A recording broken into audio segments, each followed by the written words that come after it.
Assalamualaikum warahmatullahi wabarakatuh.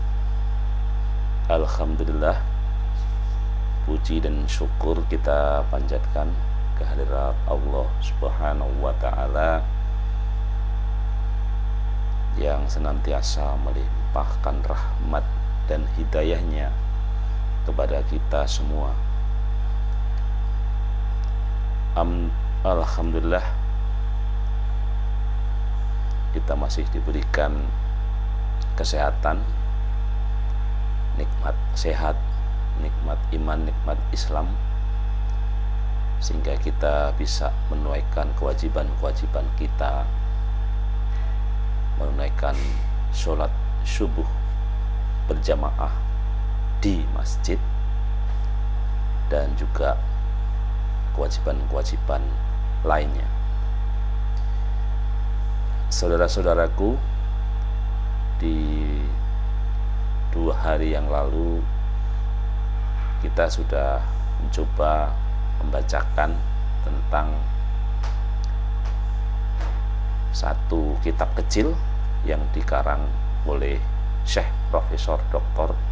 Abdul Razak bin Abdul Muhsin Al-Badr yang berjudul Tazkiyatun Nufus, 10 kiat mensucikan jiwa. Dan sudah kita terangkan 3 kiat bagaimana kita bisa mensucikan jiwa kita. Yang pertama adalah mentauhidkan Allah. Setiap perbuatan kita harus bermuarakan pada wa ma khalaqtul jinna wal insa illa liya'budun. Jadi hanya untuk Allah, hanya kepada Allah. Kemudian kiat kedua adalah selalu kita berdoa. Jangan sampai kita menjadi manusia-manusia yang sombong, yang lepas dari pertolongan dari Allah Subhanahu wa Ta'ala. Sepintar-pintar kita, terampil-terampil kita, tanpa ada pertolongan dari Allah, segala sesuatu tidak akan terjadi. Maka terus kita berdoa, menghambakan diri bahwa segala sesuatu hanya tergantung pada Allah Subhanahu wa Ta'ala. Kemudian yang ketiga adalah senantiasa berpedoman kepada kitabullah Al-Quranul Karim. Itu adalah 3 kiat yang sudah kita sampaikan, dan hari ini kita akan tambah kiat selanjutnya. Dan yang keempat kiatnya adalah meneladani Rasulullah Shallallahu Alaihi Wasallam. Di dalam surat Quran, surat Al-Ahzab ayat 21, dan ini selalu dibacakan saat terakhir-terakhir ini ya, karena kita belum lama beberapa saudara-saudara kita ya memperingati Maulid Nabi, dan ini ayat ini selalu dibaca ya. A'udzubillahi minasyaitonirrajim. Laqad kana lakum fi Rasulillahi uswatun hasanah. Jadi sesungguhnya telah ada pada diri Rasulullah Shallallahu Alaihi Wasallam itu suri tauladan yang baik bagimu. Jadi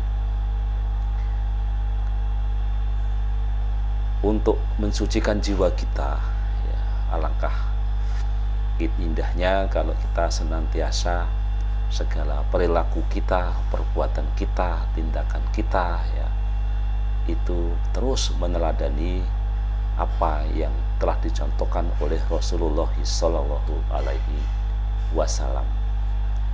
Jadi tidak ada uswah-uswah yang lain ya, contoh-contoh yang lain yang lebih baik kecuali Rasulullah Sallallahu Alaihi Wasallam.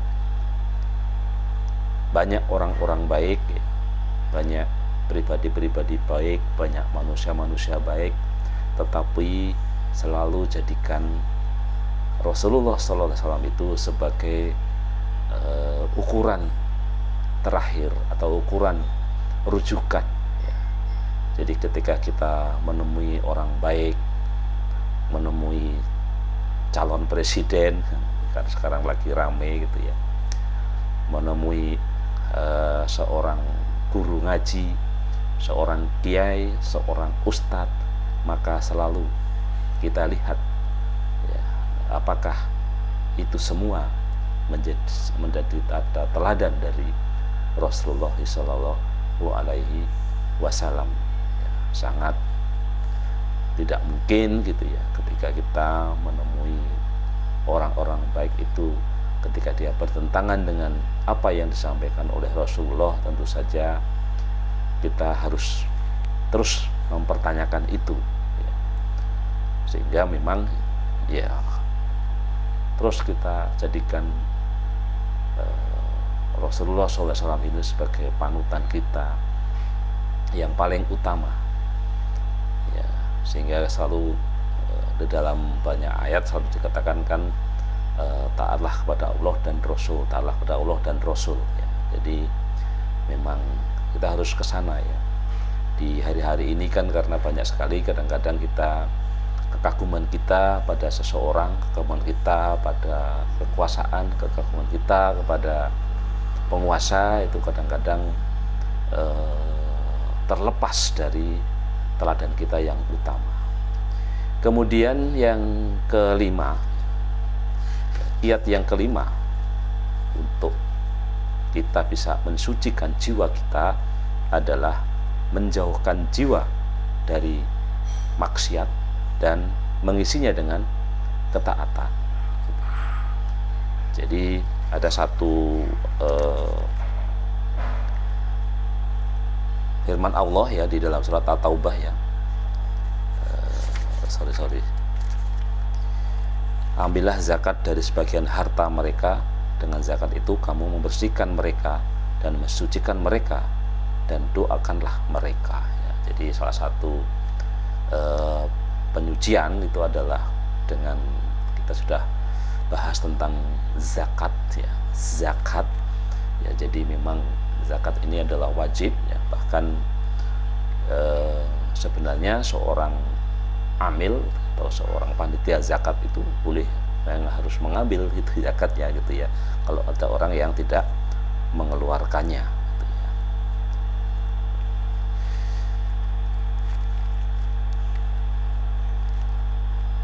Jadi di dalam firman tadi ya, kata membersihkan itu didahulukan sebelum kata mensucikan. Hal ini menunjukkan bahwa jiwa harus terlebih dahulu dikosongkan dari dosa, baru kemudian diisi dengan perbuatan baik ya.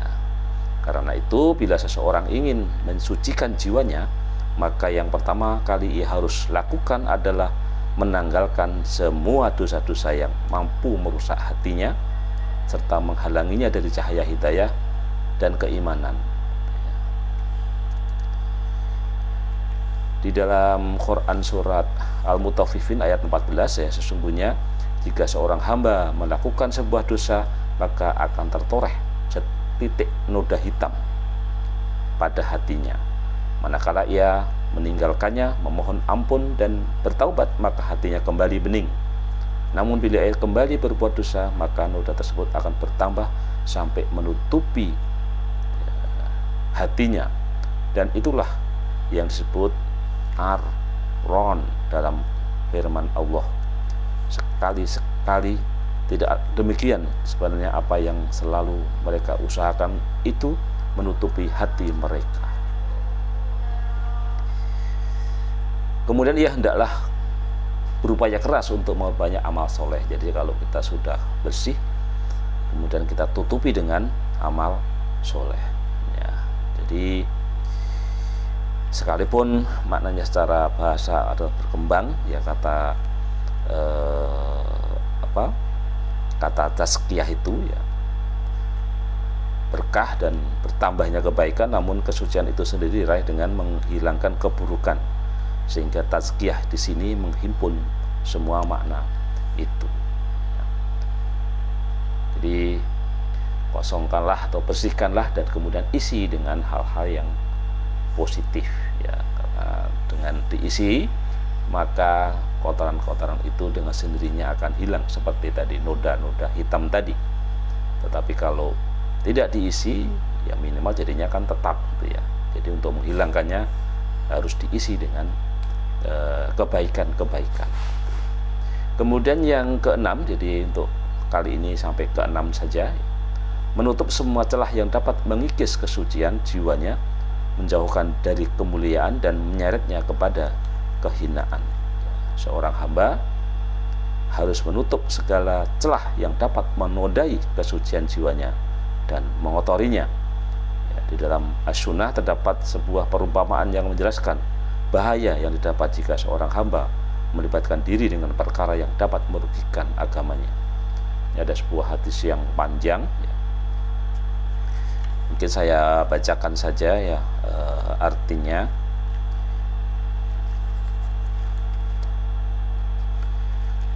Allah memberikan sebuah perumpamaan jalan yang lurus ya.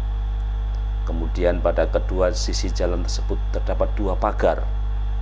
Pada kedua pagar tersebut terdapat banyak pintu-pintu yang terbuka, dan pintu-pintu itu ditutupi dengan tabir yang menjulur ke bawah. Pada pintu utama jalan lurus itu terdapat seseorang yang berseru, "Wahai manusia, masuklah kalian semua ke dalam jalan, lalu jalanlah yang lurus dan jangan berbelok."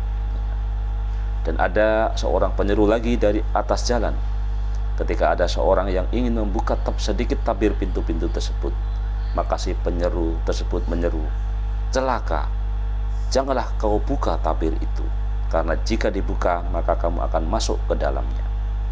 Adapun jalan yang dimaksud adalah Islam ya. Dua pagar maksudnya adalah batasan-batasan Allah. Pintu-pintu yang terbuka maksudnya hal-hal yang diharamkan Allah.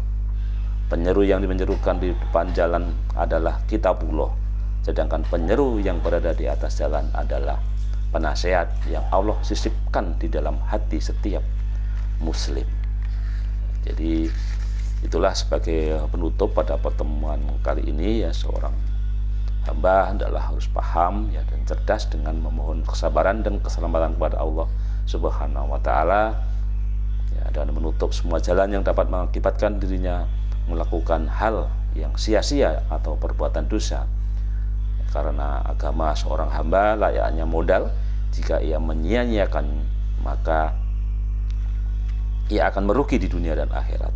Terlebih lagi di zaman kita sekarang ini ya, banyak bermunculan fitnah yang menghujam manusia, bak lebatnya hujan yang turun, sehingga pintu-pintu syubhat dan syahwat terbuka lebar seiring dengan adanya peralatan canggih, situs-situs yang tercela, acara-acara yang menyimpang hingga mampu menggiring banyak manusia menuju kesesatan, memalingkan mereka dari hidayah. Semoga Allah menyelamatkan kita darinya. Sekian, salam sehat, sehat fisik, mental, sosial, dan spiritual. Wassalamualaikum warahmatullahi wabarakatuh.